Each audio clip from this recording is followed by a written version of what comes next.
ଆନ୍ତର୍ଜାତୀୟ ଆର୍ଦ୍ରଭୂମି ସହର ଭାବରେ ମାନ୍ୟତା ପାଇଁ କେଉଁ ଭାରତୀୟ ସହରକୁ ମନୋନୀତ କରାଯାଇଛି? Option number 1 Ranchi, option number B Dehradun, option number C Lucknow, option number D Indore. ଏହାର ସଠିକ୍ ଆନ୍ସର ହେଉଛି ଅପସନ୍ ନମ୍ବର D ଇନ୍ଦୋର। ଏକ ଆନ୍ତର୍ଜାତୀୟ ଆର୍ଦ୍ରଭୂମି ସହର ଭାବରେ ସ୍ୱୀକୃତି ପାଇଁ ଇନ୍ଦୋର ସହରକୁ ମନୋନୀତ କରାଯାଇଛି। ଡୋମେନ୍ ପଞ୍ଜୀକରଣ, DNS ଏବଂ ଶିକ୍ଷାନୁଷ୍ଠାନଗୁଡ଼ିକ ପାଇଁ ମୂଲ୍ୟଯୁକ୍ତ ସେବା ପାଇଁ ERNET ଭାରତର ଏକୀକୃତ ୱେବ୍ ପୋର୍ଟାଲ କିଏ ଲଞ୍ଚ କଲା? Option A Ravi Sinha, option B Swagat Das, option C ମେଟିଶ୍ରୀ S Krishnan, option D Himanshu Pathak. ଏହାର ସଠିକ୍ ଆନ୍ସର ହେଉଛି ଅପସନ୍ ନମ୍ବର C ମେଟିଶ୍ରୀ S କୃଷ୍ଣନ୍। ସଚିବ ମେଟିଶ୍ରୀ S କୃଷ୍ଣନ୍ ଡୋମେନ୍ ପଞ୍ଜୀକରଣ, DNS ଏବଂ ଶିକ୍ଷାନୁଷ୍ଠାନ ଗୁଡ଼ିକ ପାଇଁ ମୂଲ୍ୟଯୁକ୍ତ ସେବା ପାଇଁ ERNET ଭାରତର ଏକୀକୃତ ୱେବ୍ ପୋର୍ଟାଲ ଲଞ୍ଚ କରିଛନ୍ତି। କ୍ୱେଶ୍ଚିନ୍ ନମ୍ବର 3 ଆସାମ ସରକାରଙ୍କ ଦ୍ୱାରା ଆରମ୍ଭ ହୋଇଥିବା ଗୁଣଟାପ 2024ର ଉଦ୍ଦେଶ୍ୟ କ'ଣ? ଅପସନ୍ ନମ୍ବର A ସରକାରୀ ବିଦ୍ୟାଳୟରେ ଛାତ୍ରଙ୍କ କାର୍ଯ୍ୟଦକ୍ଷତାକୁ ଆକଳନ କରିବା, ଅପସନ୍ ନମ୍ବର B ସରକାରୀ ବିଦ୍ୟାଳୟରେ ଛାତ୍ରଙ୍କ ସାହସକୁ ଆକଳନ କରିବା, ଅପସନ୍ ନମ୍ବର C ସରକାରୀ ବିଦ୍ୟାଳୟରେ ଛାତ୍ରଙ୍କ ପାଠପଢ଼ାକୁ ଆକଳନ କରିବା, ଅପସନ୍ ନମ୍ବର D ସରକାରୀ ବିଦ୍ୟାଳୟରେ ଛାତ୍ରଙ୍କ ଖେଳକୁଦକୁ ଆକଳନ କରିବା।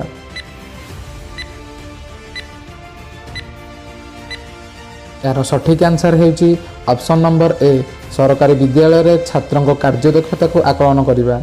ଆସାମ ସରକାରଙ୍କ ଦ୍ୱାରା ଆରମ୍ଭ ହୋଇଥିବା ଗୁଣଟାପ 2024 ସରକାରୀ ବିଦ୍ୟାଳୟରେ ଛାତ୍ରଙ୍କ ପ୍ରଦର୍ଶନକୁ ଆକଳନ କରିବାକୁ ଲକ୍ଷ୍ୟ ରଖିଛି।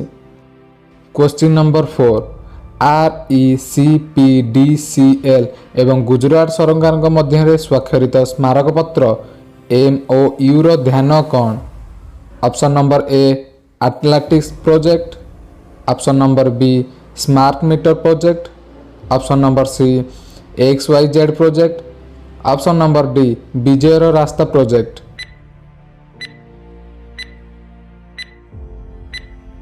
ଏହାର ସଠିକ୍ ଆନ୍ସର ହେଉଛି option number B smart meter project.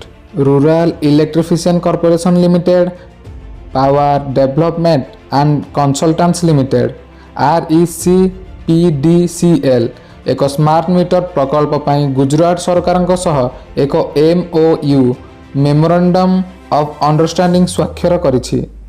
Question number 5 Adani Hindenburg ପ୍ରସଙ୍ଗରେ ସୁପ୍ରିମକୋର୍ଟଙ୍କ ନିଷ୍ପତ୍ତି ପରେ ମୁକେଶ ଅମ୍ବାନୀଙ୍କୁ ପରାସ୍ତ କରି ଏସିଆର ସବୁଠାରୁ ଧନୀ ବ୍ୟକ୍ତି କିଏ ହୋଇଛନ୍ତି?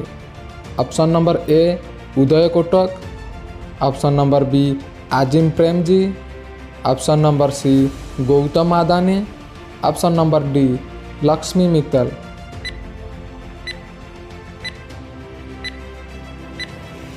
ଏହାର ସଠିକ୍ ଆନ୍ସର ହେଉଛି option number C Gautam Adani.